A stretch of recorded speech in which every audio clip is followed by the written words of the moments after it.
I hope that dito sa Basic Bible Lessons, we are not only consumers but also producers. Ibig sabihin, pagkatapos nating ma-consume yung information, ay maibigay din natin sa iba, ma-produce din natin, magkaroon din tayo ng sarili nating diskarte sa informasyon na ito upang maibigay sa iba. At ganoon din, we are not only learners but also teachers. Yun ang objective ng BBL, no? Basic Bible Lessons. Not only that we will be learners, but that we will also be teachers. Turo po natin ito. No? Ibig sabihin, aralin natin, kabisaduhin natin, pagkatapos, ituro natin. Kasi marami na ngayon na mga churches at kung ano-ano lang ang ginagawa nila, kahit wala sa kanila itong mga marka na ito, church na raw. Tingnan natin kung lahat ba ito necessary. No? Ang aking predicate ay absence of these marks makes the church questionable. So, meron tayong mga marks. 1, 2, 3, 4, 5, 6, 7, 8, 9, 10. 10 marks of a true church. A true local church. Kasi meron mga nagsasabi ng true church is the true universal invisible church. Okay, when we say the marks of a true church, we are talking about the marks of a true local New Testament church. So, ma-identify mo, yung church na yan, dyan sa Riyadh, dyan sa Khobar, dyan sa Jeddah, dyan sa Quezon City, kung saan man, na mayroong church na tinayo. May pangalan yan. Higher Ground Baptist Church, Baptist Church in Arabia, Park Baptist Church and Missions, Mount Zion Baptist Church, at kung ano pa, na pangalan ng mga churches. Totoo ba yun? Does it still comply with these marks? No? So, number 1, the founder. Hindi pa ba nila sinasabi na yung pastor ang founder, kundi ang founder ay ang Panginoon pa rin. Siya pa rin ang head. Siya pa rin ang tinuturing na pinuno. At malaking bagay yan, ano? Kung ang isang grupo ay sinasabi na ang pinuno, ang head, ay yung tao, delikado na po yan. Or yung tao ay kahalilin ni Kristo, delikado na po yan, questionable na po yan.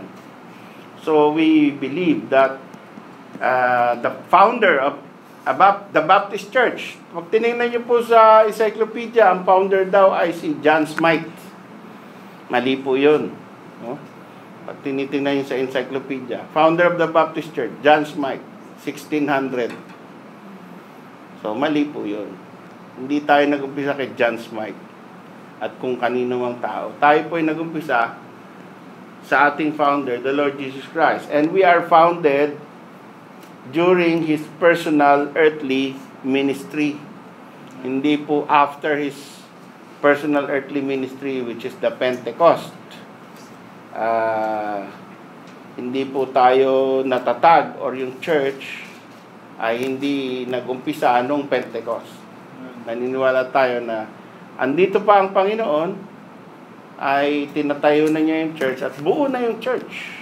Meron na nga treasurer, meron na nga worship service, meron ng preaching, meron ng ordained disciples, meron ng gifts, no? So meron ng discipline. Kaya everything that is supposed to be a church nandun na during the time of the Lord Jesus Christ. It is not anymore lacking. At isa pa, sinabi niya kasi na I will build my church. That means He is personally gagawain niya yon with His own presence, not through anybody. So doon sa founder, basahin natin Ephesians 2:20. Kung sino yung nandun na, please read.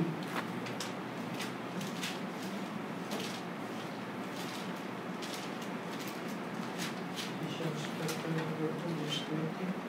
and are built upon the foundation of the apostles and prophets, Jesus Christ himself being the chief cornerstone. Okay, so yung foundation ay apostles and prophets. Okay? And the chief cornerstone is the Lord Jesus Christ. Kaya, this is a New Testament church. This is not just this is not just a church of a man. It is a church in the New Testament. It's different from the Old Testament. At tinatawag nating New Testament church. During the Old Testament, may tinawag din na church in the wilderness. Pero hindi yun same. Hindi yun continuation. Yung New Testament church, hindi continuation ng church in the Old Testament. Magkaiba po yun. So, this is the foundation is the apostles and prophets, while the Lord Jesus Christ is the chief cornerstone. Kaya tinatawag natin na ang founder natin is the Lord Jesus Christ. And then, through the apostles and prophets. Punta tayo sa number 3. Paano ba na-organize ang isang church? So, tama dapat ang founder mo? Pag tinanong, sino founder ba ng church nyo? Jesus Christ. Kailan ba kayo nag-umpisa? 33 AD.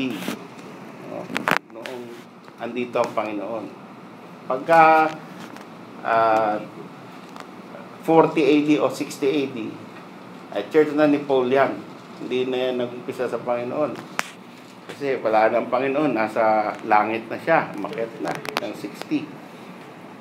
So, dapat 33 AD or thereabouts. Paano na-organize ba ang isang tamang church? A true church? No? It's organized by a scripturally sent preacher from a previously established church,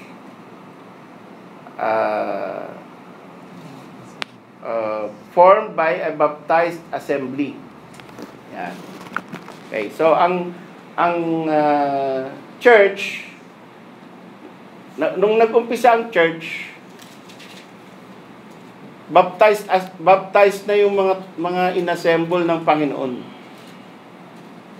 No, hindi siyang nagbaptize noong ginawa niyang church. Meron ng ibang nagbaptize, si John the Baptist. Ginather niya lang yun.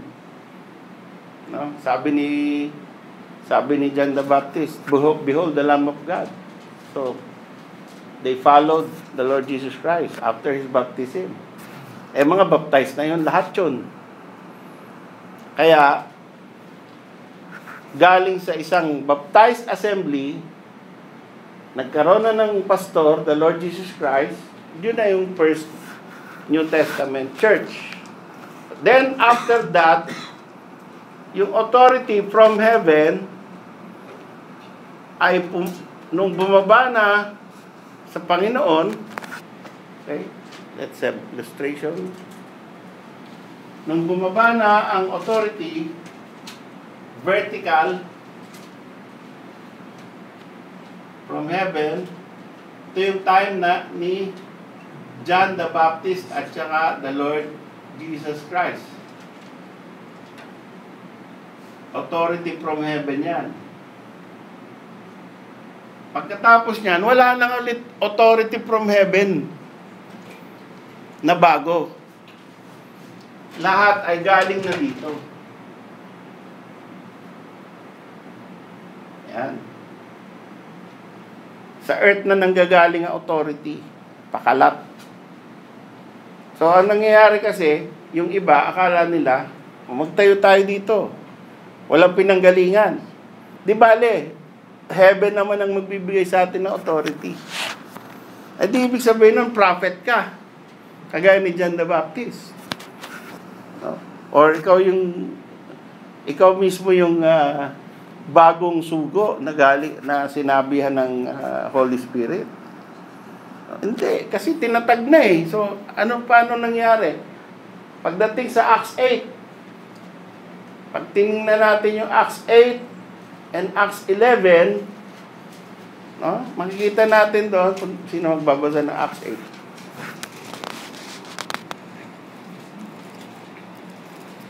Sige. Wala. Acts 8:12 to 15. But when they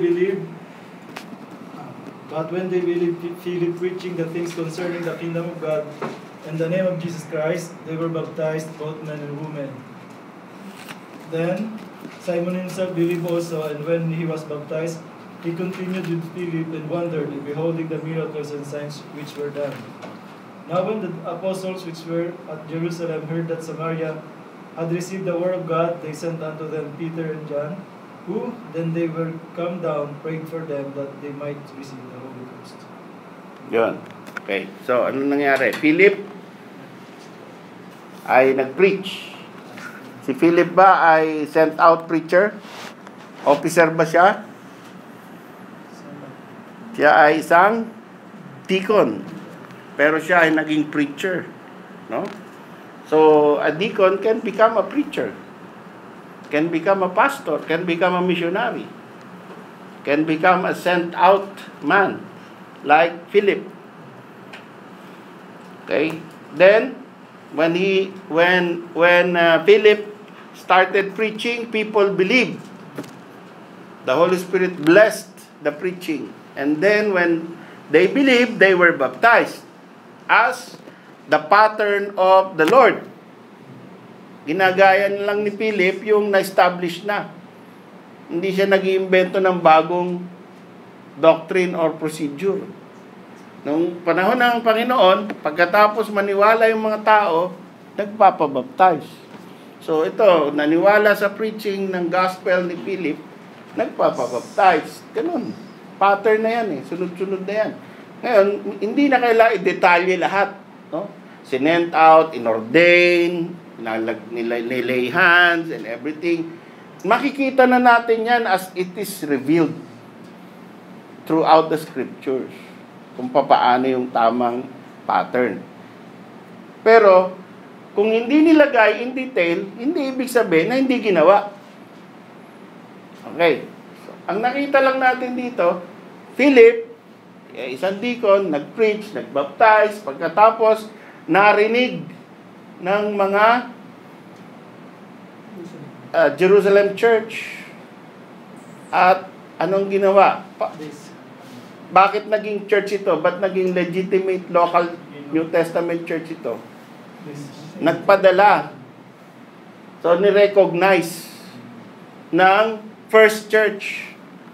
So, nung nirecognize ng first church, itong bagong grupo na may mga baptized ng disciples, naging church din yun.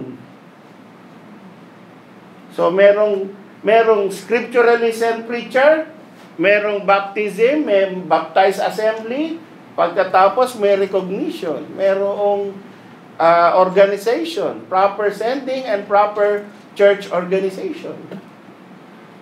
Ganon din ang nangyari sa Acts chapter 11. Okay? And sa Acts 13 naman, doon naman natin nakikita in detail kung paano sinesend out, ino-ordain yung mga hindi deacon sa first church. Si Paul at saka sino yung kasama ni Paul? Sa Acts 13. Punta tayo Acts 13. Sino magbabasa ng Acts 13? Now when, sige, sino? Sige. Now there were in the church that was at Antioch certain prophets and teachers, as Barnabas and Simeon, that was called Niger, and Lucius of Cyrene, and Manaen, which had been brought up with Herod, the Tetrarch, and Saul. As they ministered to the Lord and fasted, the Holy Ghost said, Separate me, Barnabas and Saul, for the work whereunto I have called them. And when they had fasted and prayed, and laid their hands on them, they sent them away. Yun, may sending. No? So, ito na yung proper ordination, sending upon the dictation of the Holy Spirit. Inuulit na lang natin ito. Now, hindi na natin iniintay na may biglang habang nagpe-pray tayo, prayer meeting, biglang magsasalita yung Holy Spirit na may tinatawag siya rito. No? Yun ay ginawa ng Holy Spirit during the first church to begin the process, to begin the pattern. So, nung may pattern na, alam na natin, nire-recognize ng church yung isang tao na gifted with preaching, with the leadership, with the qualifications of the bishop. So, ganun ang nakikita natin. At lilelehan siya. Ibig sabihin, ino-ordain siya. Then, they sent them away as a missionary, kagaya ni Paul. Although the word missionary is not mentioned in the New Testament. Pero may mission So, missionary. It's a term because of what happened. It's not the term na nakita natin sa Bible. So, paano na-organize ang isang true church? Merong baptized assembly ng believers, nag-gather together, assembled. Merong preacher na sinend out. Pagkatapos, may organization. Yan na yung start or beginning ng isang true church. Pag hindi ganyan, ano sabi natin? Questionable.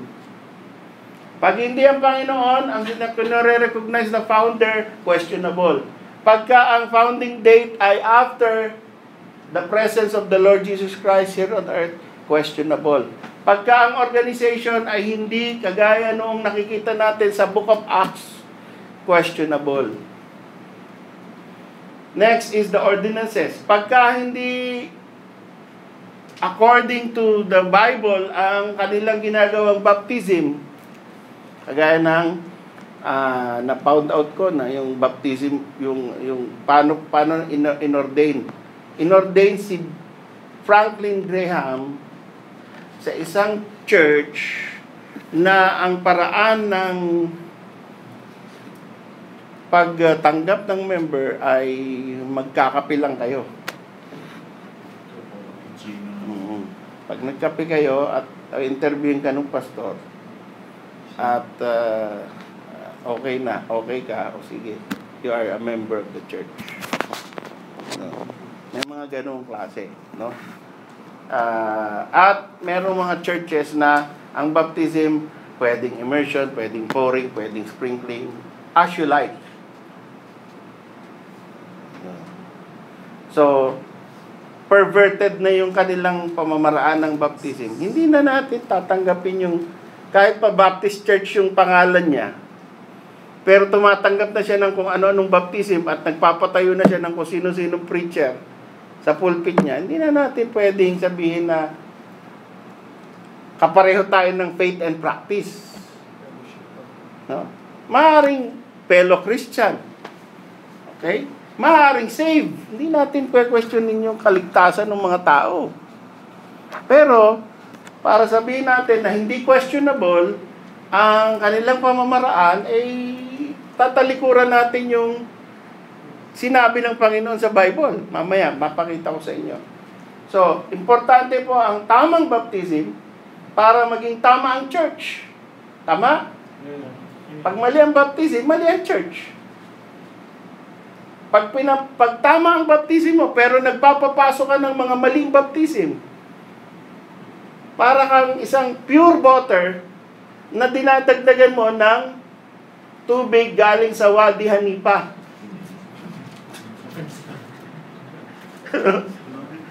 Unti-unti na nilalagyan mo ng tubig na galing sa hindi, siyempre, una, walang lasa, maganda pa rin lasa nun. Diba? Masarap pa rin yun. Kasi konti lang, isang patak lang. Pero naging practice mo na through the years na okay lang yan ganyan. So, padami na ng padami hanggang sa, ayun na, iba na lasa. Ang Panginoon ang naglalasa niyan eh. Lord's Supper. Ilang beses, yung kapitbahay namin na, anong tawag na? Las Piñas Baptist Church. Open Communion. Kahit sino, pwedeng mag-join. Basta Christian ka. Hindi na siya closed communion. Ang nakikita natin na communion sa Bible is yung among the members of the church. Yung sila yung nagkakaroon ng Lord's Supper. Closed. At minsan, gumamit na sila ng Skyflex at saka Coke. Tama ba yun, Mami? Si Luz ang witness eh. Juice. Anong juice? Yung nabibiling juice. Grape juice tsaka Skyflakes. Okay, so, kumbaga, meron tayong practice na unleavened bread and wine. Yung ibang church ay grape juice. So, pero dapat at least makita mo na fruit of the vine yan.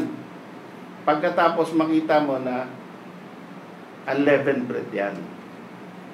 And that represent the body and blood of the Lord Jesus Christ. Pagka hindi yan, pinabert yan, yung iba nga Coke basta lang may iniinom, no? Tapos kahit sino pwede. Perverted ordinances. So we are making a question mark doon. Hindi na natin unti-unti na tayo didistansya sa ganun. Pagka ganun. Final authority. Pagka, halimbawa, aside from the Bible, may mga ibang churches na meron ng libro, yung ginawa ng pastor na libro bago siya namatay. No? I-guidance na rin yun ng pag-interpret ng Bible. Delikado yun. No? So, pagka may Bible, ano ba sinabi ni pastor tungkol dito? Mabasa nga. Yan eh. So, dito gagawin natin. Hindi, ito lang. Diba? Kahit yung ating covenant, kahit yung ating articles of faith, ay hindi mananaig sa Bible. That is the final authority. That is a mark of a true church. Ano activities ng isang true church? Ephesians 3:21 says, "Unto Him be glory in the church." So, ang major activity ng isang tunay na New Testament church is the glory of God. Not the satisfaction of man. Not to please man. Ano ngayon ang nakikita natin sa mga churches? At ano yung gusto ng mga tao? Ano yung hinahanap ng mga tao sa church? Hindi convenient. Sabihin na, hindi na ako babalik doon, hindi convenient. No? Mainit, pangit ang upuan, walang nagpaglaruan yung mga kids ko, at saka hindi fully air conditioned, and walang parking, haba ng preaching, yung music nila sintonado, and mga ganon, yun ang hinahanap. No? So, iniisip nila, hindi nakakatuwa doon. Pero ang isipin dapat ng isang tao na uma-attend sa isang church, ay pumupunta ako doon to glorify God. Hindi para matuwa ako. Mali ang purpose mo. At ang activity ng isang church nakasentro sa glory of God. Yan ang sentro ng activity ng church. Yan ang goal, supreme goal. Hindi to please the people who are attending and to keep them coming. Yan ang mentality ngayon ng church growth. Mentality, yung purpose-driven church. What is the purpose? Nakalagay din doon, to glorify God. Pero pag binasa mo isa-isa, it's to seek the satisfaction of men and to increase the church. To grow. Yan, G12. Pagka binasa niyo yung programa ng G12, para lumago ang napakaraming members. membership. So, mali po yung activities ng iba. Pero ang tama ay yung Ephesians 3:21. John 13:34, love one another as I have loved you. That is the main activity also of the church. But first of all, to glorify God. Pero it is a new commandment, the 13th commandment, the 11th commandment. No? To love one another. Dito natin may ipapakita yun sa loob ng church. No? Kung dito tayo naiinis, kaya mas gusto natin doon sa mga labas. Dahil sa labas, pwedeng mamili ka kung sino lang yung gusto mong kasama. Diba? Mamimili ka lang nang iimbitahin mo. Yung ka-level mo lang. Tapos pwede ka rin maimbita sa bahay nila at pwede mo rin siyang imbitay sa bahay mo. Ka-level mo lang. So, kapareho mo ng career or ng hindi maganda. No? Dito, sa church, you love the unlovable. The sinners.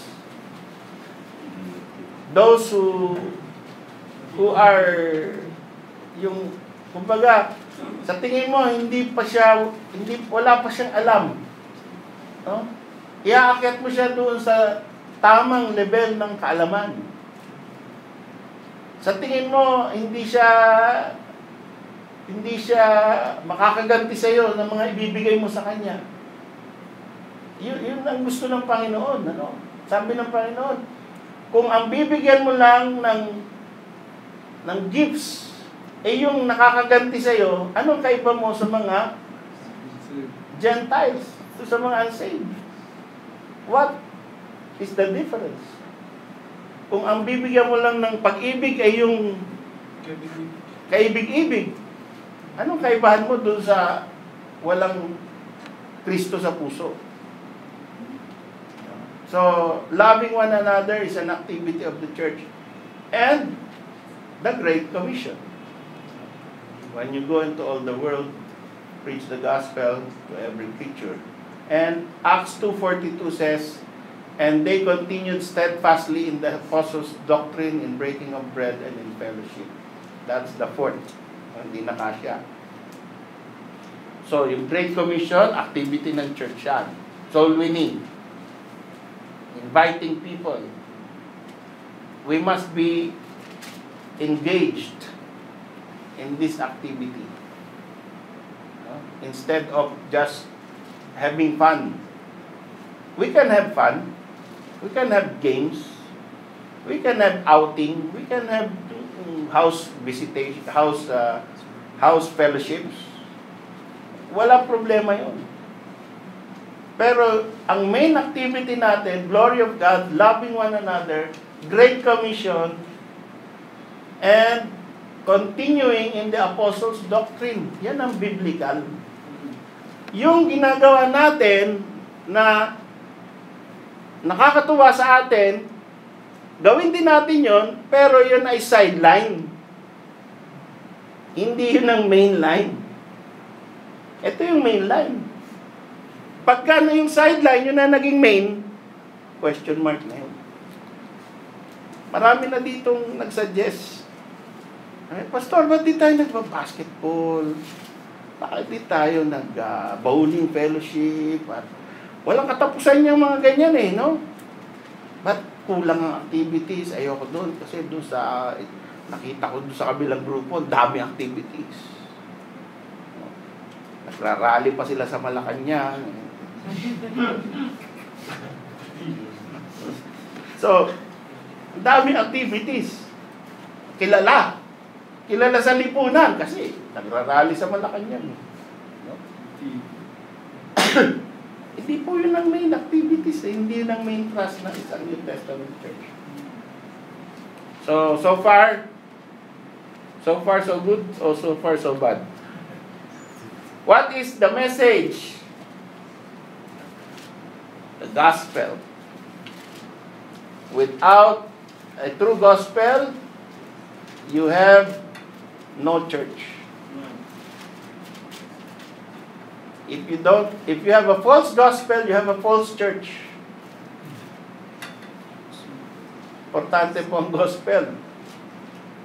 No? Yan ang message ng church. Wala na tayo ibang message. Hindi natin pinopromote yung Baptist. Baptist dapat. No? Hindi kagaya nung, pumasok kayo sa iglesia para kayo maligtas. Anong pinopromote to? Di yung iglesia, yung kanilang pangalan. At sasabihin nila, nasa Bible ba yung pangalan nyo? Yung Baptist Church in Arabia, nasa Bible ba?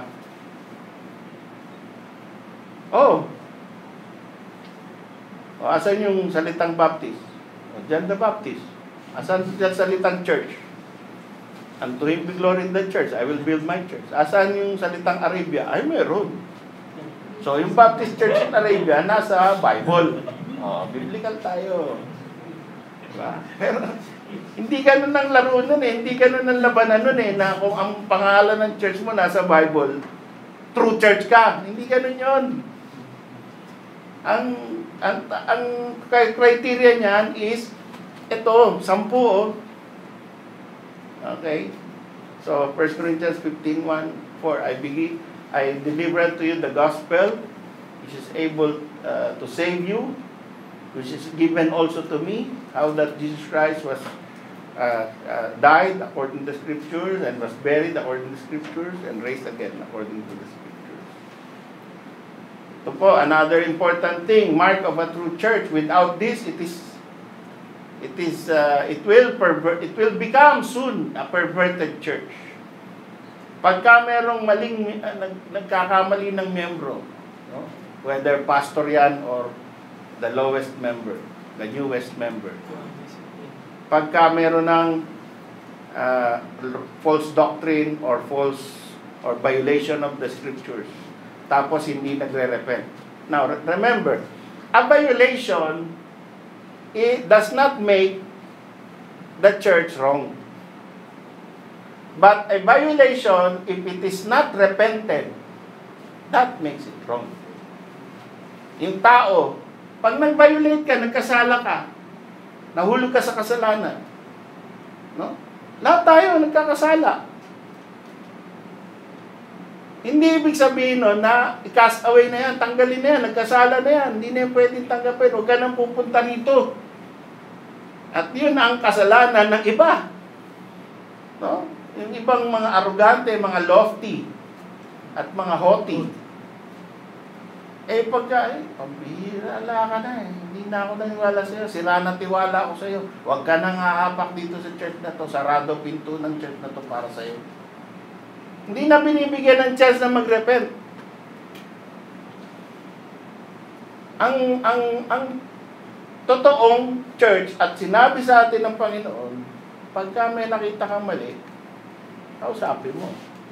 Pagka naniwala sa'yo, hanggang doon na lang yun. Hindi na yun kakalat, hindi na yun chichismis. Hindi na yun gagawaing subject ng prayer request para malaman ng lahat. So, hindi naniwala, patuloy pa rin. 2, 3. Hindi pa rin naniwala, sige, sasabihin na sa buong church. Hindi pa rin naniwala, ay consider him as an hidden man and a publican. Ganun yun.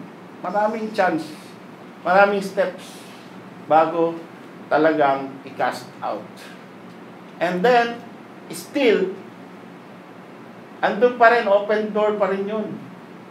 Kasi pag nahiya na siya, nakita na niya, as an example, yung tao na nag-fornicate sa kanyang stepmother, no?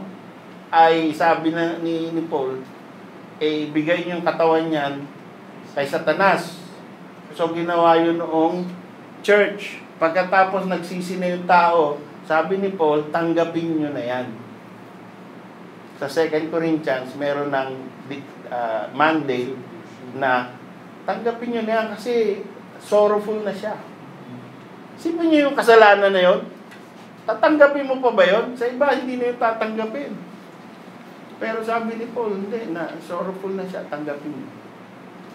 Okay na siya. So, ganun pa rin. Kahit naka-cast away na siya, considered as a hidden man and a publican, hindi pa rin sarado pinto. Kung nagrepent na siya, balik siya. Hindi na yun babaptize ulit. Okay. Doctrinal stand, we must adhere to, pag binasa po natin yung Revelation 2 and Revelation 3, those are the letters to the 7 churches in Asia, and nakikita natin na there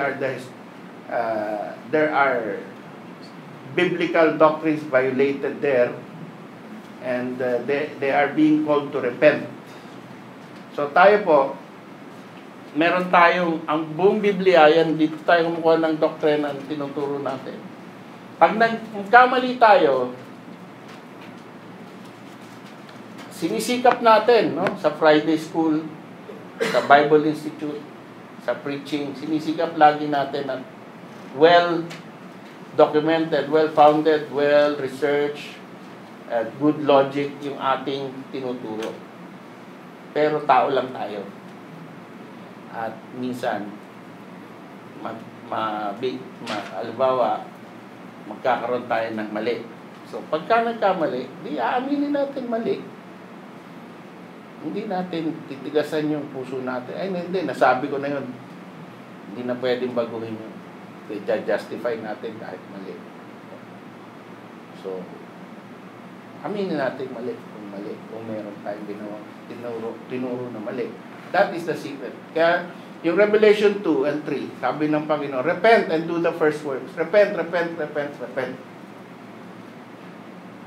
Para manatili kang church ko, repent. If not, I will come unto you. Take your candlestick. I will come into you and judge you.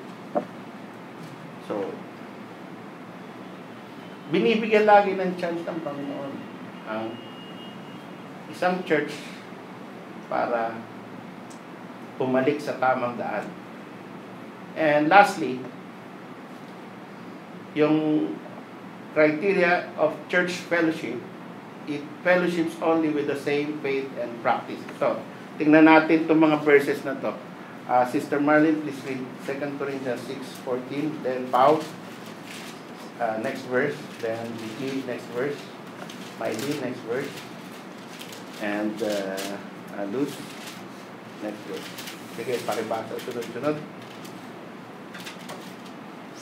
Corinthians 6:14-18. Be ye not unequally yoked together with unbelievers, who want fellowship of righteousness with Yun, okay.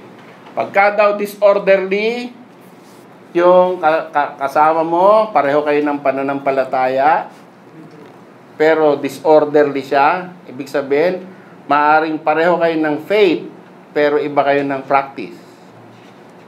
Di ba? Pareho kayo ng Bible, pero iba yung kanyang lakad. Anong gagawin? Withdraw yourselves. Alis ka muna. Sorry Brad. May lakad ako iba. Withdraw. So kung ikaw yung pastor, di nasa sayo na ngayon. Malungkot yun. Kasi mababawasan ka ng ka-fellowship. Pero yun na, command. Sabi, I command you. Nag-apply rin sa individual. Correct. Pero this is about the church, Thessalonians, no? First of all, about churches. But, of course, nag-uumpisa yon sa individual members of the church. Anong ginagawa doon? Nagpatuloy siya. Pagka nagpatuloy yung alba, hindi nag-walk, hindi na withdraw. Nagtuloy ka doon sa pagrelasyon sa unbeliever. Hindi unbeliever, disorderly. Ang pagkakaintindi ko ron, Lalo na sa unbeliever.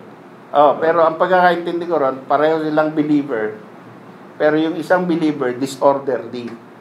hindi siya sumusunod doon sa sinabi ng mga apostles o sa Bible, hindi siya biblical. Kaya, you withdraw from that. Withdraw.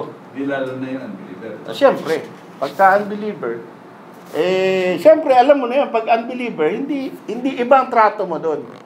Kaya tayo ina-warningan sa kapwa natin mananampalataya kasi ang tendency natin, hindi mo iiwanan niya kasi pareho kayong Christian eh. Iba yung affinity natin eh. No? Pero pag unbeliever, alam mo na, distansya. Halimbawa, mga Arabo. Or ibang, alam mo na yung ibang kanilang church. Talagang hindi Baptist church. So alam mo na ay, iba na yung relationship mo from the beginning. Pero ang problema kasi, kaya nakokorrupt yung totoong church. Kasi, kapwa mo totoong church, pagkatapos unti-unti lumilihis. Yun ang warning, sabi, pag nagwo-walk na disorderly, withdraw. Kasi ang tendency, magsama pa rin eh. Kahit na iba na eh, samahan pa rin kita eh. Kasi magkaibigan na tayo eh. Pareho tayo ng faith, pareho tayo ng pangalan, pareho tayong pinanggalingan. Kaya lang, lumalakad na siya ng iba. So, parang, pambira. Ayun. Okay, next verse. Romans chapter 16, verse 17. Now I beseech you, brethren, mark them which cause divisions and offenses, contrary to the doctrine which you have heard, and avoid them. Yun. Ito naman, avoid. No? So, may doktrina ka. Tapos, ito ay nagkukos ng division. So, ibig sabihin, nagkaroon siya ng panibagong diskarte doon sa doktrina na yun. Yung isa, yung walking disorderly, practice. Yung isa naman, causing division, doctrine. So, doctrine and practice. Ang approach, lagi, dapat pareho kayo ng doctrine at saka practice. Kung pareho kayo ng doctrine, 100% pareho, pero iba kayo ng practice, hiwalay pa rin kayo. Kung naman yung doctrine talagang binabago na nung isa, ay talagang hiwalay na kayo. Avoid. Next verse. 1 Timothy chapter 6, verse 5. Perverse disputings of men of corrupt minds, and destitute of the truth, supposing that gain is godliness. From such withdraw thyself. Yun. Ito naman ay tungkol sa giving, tungkol sa pagpapayaman, no? Sa prosperity. Gain is godliness. From such, withdraw thyself. So, pagka ang isang church nagiging sentro na making money or prosperity gospel, no? Gaya ng very prevalent ngayon, pag nagbigay ka sa Panginoon, ay siguradong yayaman ka, siksik-liglig, umaapaw. Yun na lagi ang preaching, no? At yun, withdraw ka na. Next verse. 2 Timothy 3:5. Having a form of godliness, but denying the power thereof, from such turn away. Yun, turn away. So, nakita na natin, no? Na merong basihan. Bakit ko binabasa ang mga verses lahat na ito? May basihan po, yung ginagawa natin, na maingat tayo kung sino yung ka-fellowship natin. Merong biblical basis. May commandment. Hindi tayo masyadong nagmamapuri na tayo lang ang puro. Hindi natin, gusto nga natin marami tayong ka-fellowship. Gusto nga natin open tayo at lahat kaibigan natin. Mas maganda nga yun eh. Sa atin. Para sa atin. Pag may sports fest siguro, sana 10 Baptist churches, no? Magkakasama. Nakakatuwa yun. No? Pero bakit tayo nag-iingat? Bakit tinitingnan pa natin yung doctrine nila at yung practice nila bago tayo maging close fellowship? Sana may pinapatayo tayo dito na iba-ibang preacher. Galing sa iba-ibang Baptist church. Bakit hindi? Kasi nga tinitingnan natin eh. Yung ibang faith, ibang practice. Para hindi tayo maging questionable. So, yun lang po mga kapatid ang lesson nito. it's a hard lesson, and but needs to be taught because we need to know where we stand about the marks of a true